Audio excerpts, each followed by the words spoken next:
Okay, we're back. Hello, everybody. Now we're going to be looking at the reading section of the TOEFL test. Okay, so in this case, it's going to be testing the types of passages, the language skills you have. We got to look at the ordering of the questions, right?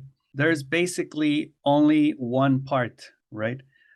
Here it says reading on the paper TOEFL test, and you basically this is the part where you have the most time, right? So you have I think 55 minutes. Yes, it says right here 55 minutes to complete the 50 questions.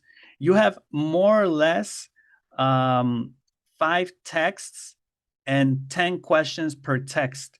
So like I mentioned, in the listening it was 50 questions, in the structure or grammar it was 40, in the reading it is 50 questions, right?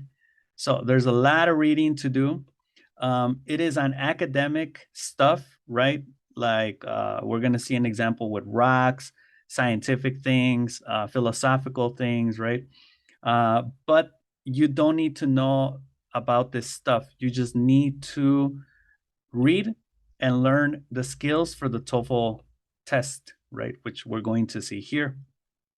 So what type of questions are in the TOEFL? There are main idea questions, directly answered details, indirectly answered details, vocabulary, and overall review ideas, which we're going to be looking at.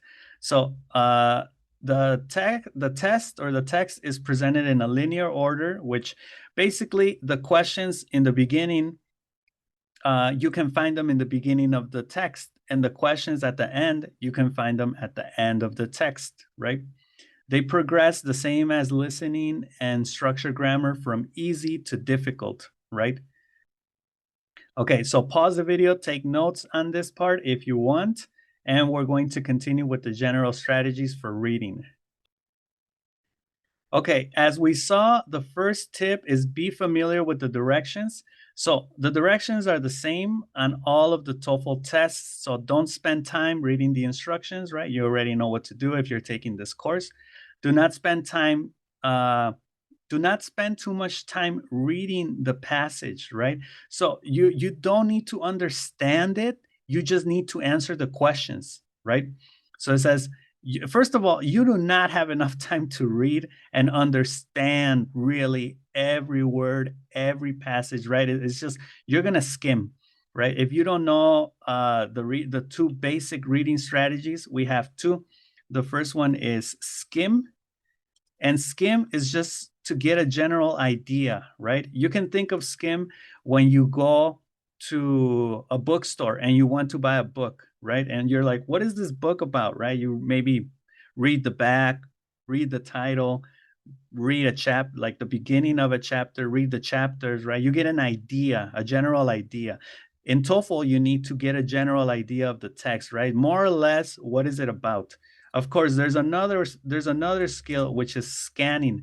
When you scan, you need to look for specific information, right?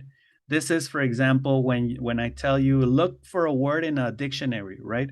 And I tell you look for onomatopoeia or hitherto, and you need to look for that word specifically, right? TOEFL also tests this with vocabulary and pronoun reference, as we're going to see.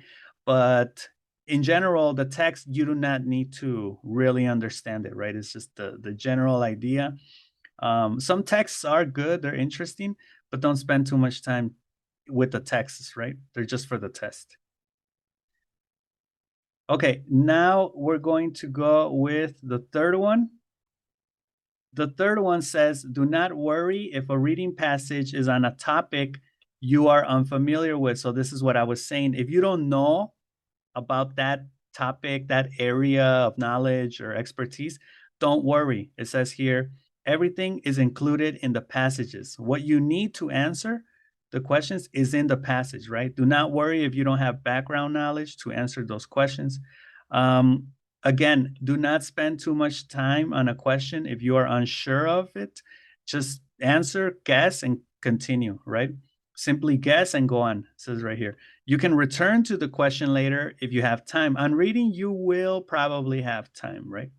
And guess, again, For the third time, guess. There's a 25% probability that it's correct, so it's better than 0, right? Okay, so pause the video, go back if you want. We're going to go with an example now from the paper TOEFL test. Okay, so here is an example of a text from the paper TOEFL test, and it says here, obsidian is a distinctive type of igneous rock that forms as a result of the melting of deep crustal granite rocks into magma. Because of the speed at which the magma cools, the crystallization does not occur and a solid, shiny, volcanic, glass-like rock results. Most commonly, a solid, shiny black in color obsidian can also take on a golden or silvery sheen or be stripped in a rainbow of hues. Obsidian is generally found in small outcrops, though large masses of it can be found in a few notable locations. Two such sites are the giant Valles Caldera in New Mexico, where the obsidian flows are hundreds of feet thick, and the glass buttes in Oregon, which are composed entirely of obsidian. Because of its properties, obsidian was prized in many ancient cultures. Obsidian is easily worked into shapes with razor-sharp edges, even sharper than the edges formed from flint, and was thus used in the production of simple hunting weapons. It can also be polished to an extremely high luster and was thus held in a high regard in a number of cultures as a semi-precious stone in jewelry and other embellishments, okay? So this text, general idea, talks about rocks, right? It talks about an igneous rock. And so now we have a question, for example, here, which says, which is stated in the passage about obsidian? It results, A, from rapidly cooling magma. It is crystalline. It is a sedimentary rock, or it has a dull finish. Which do you think it is? So in order to answer these questions, we have to go back to the text, right? Which in these videos, I'm going to recommend that you rewind. I'll go back, but I can't go back for every question, right? So in this example, we're going to look at the answer, which is in the bottom. So right here, it says, to answer this question, you should find the part of the passage that states, because, which is this part right here, because of the speed at which the magma cools, crystallization does not occur and a solid, shiny, volcanic, glass-like rock results.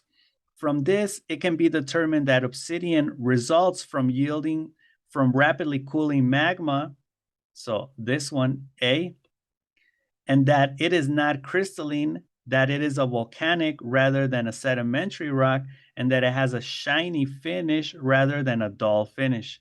So B, C, and D would be incorrect, right?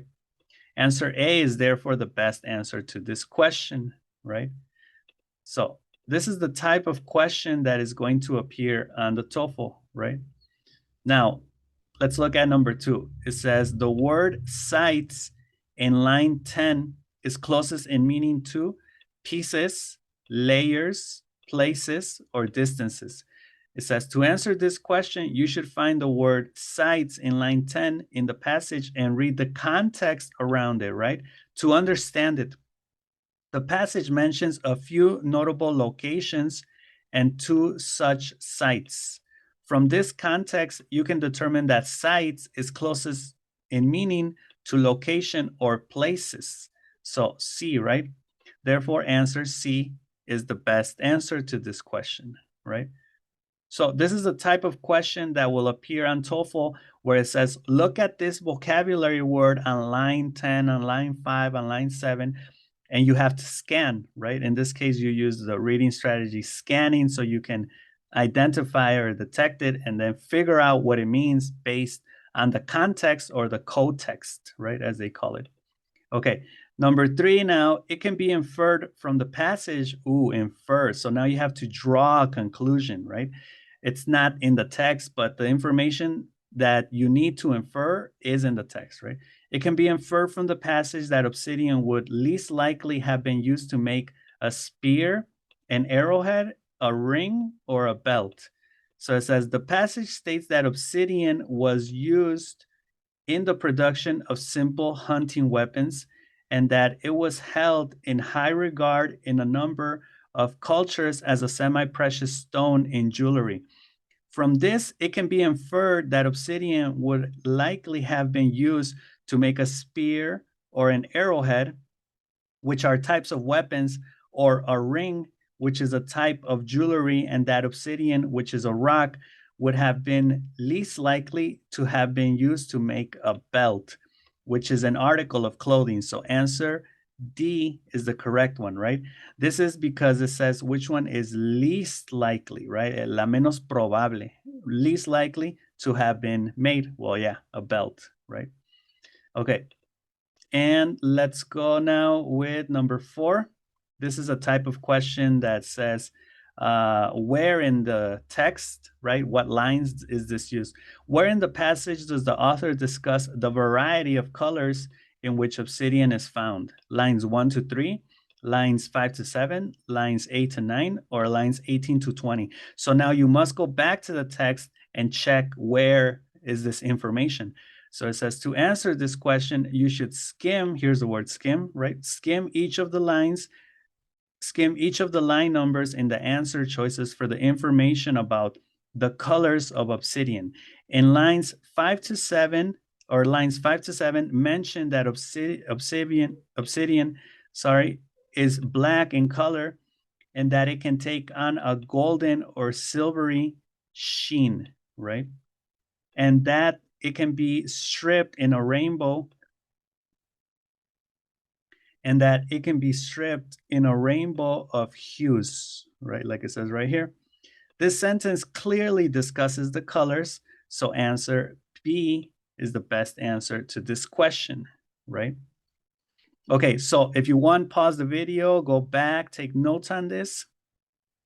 Okay, so now we're going to be looking at the procedure for a reading passage. First, skim the reading passage to determine the main idea and the overall organization of ideas in the text. We're going to be looking at this in skills, I think, skill 2, which is how do the paragraphs relate, right, to one another. Very important, you do not need to understand every detail in each passage. They are complicated texts, right? So it's a waste of time to read the passage with the intent of understanding every single detail, right? Just try to answer the questions. Look ahead. This is a tip that you could do. It may work for some people, but it may not work for other people. So before you read the text, read the questions, read the possible questions, right? So it's like working backwards. Maybe it can work for you or no, but it's a tip, right? Look ahead at the questions to determine what language skills are being tested. Questions related to different language skills are answered in different ways, right? So it could work, right? Like the lines questions. Okay, procedure number 3, find the section of the passage that deals with each of the question, right? So the paragraph. The language skill tells you exactly where to look in the passage to find the correct answer. For main idea questions, look at the first line of each paragraph. And that's actually skill number 1. We're going to be checking that in the next videos. For directly and indirectly answered detailed questions, choose a keyword in the question and skim for that keyword or related idea in order in the passage. For pronoun questions, the question will tell you where the pronoun is, right? So you just go back and look for it. For transition questions, look at the beginning or the end of a passage, right? So this is like, what if there were another passage before or after, what would it be about, right? And you need to look at the beginning or the end of the text or the passage. For vocabulary questions, the question will tell you where the word is located, so the same as the pronouns, right? For where in the passage questions, the answer choices give you the 4 possible locations of the correct answer, like lines 5 to 7 or lines 8 to 11, etc. And for tone, purpose, and course questions, look at the first line of each paragraph, right? Now, procedure number 4, read the part of the passage that contains the answer carefully. The answer will probably be in a very predictable place in the passage, right? So it's not that difficult, but you need to look for it. And finally, choose the best answer to each question from the 4 choices listed in your test book.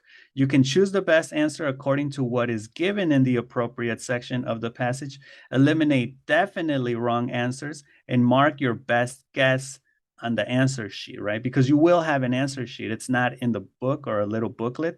You can't write on there. You will have an answer sheet you need to fill out for the test. Okay, so if you have any questions on this, comments, leave it in the comments section. Again, I repeat the description. In the description, you will have the book so you can download it. And you can open up here, it says page 379 PDF. So you can start practicing this. Next class, we're going to finally start with skills. And first, of course, we start with skill 1. So that's what we're going to be looking at next class here on page PDF 385, questions about the ideas of the passages, right? Skill number 1 is answer main idea questions correctly. So if you remember, where is the main idea? In the beginning of the paragraph, right? Or of the text or of that section, right? Okay, so thank you for staying until the end of the video. I will see you next video where we dive into the skills, basically skill number 1 for listening, structure, and reading. Okay, so have a good day and I will see you. Bye.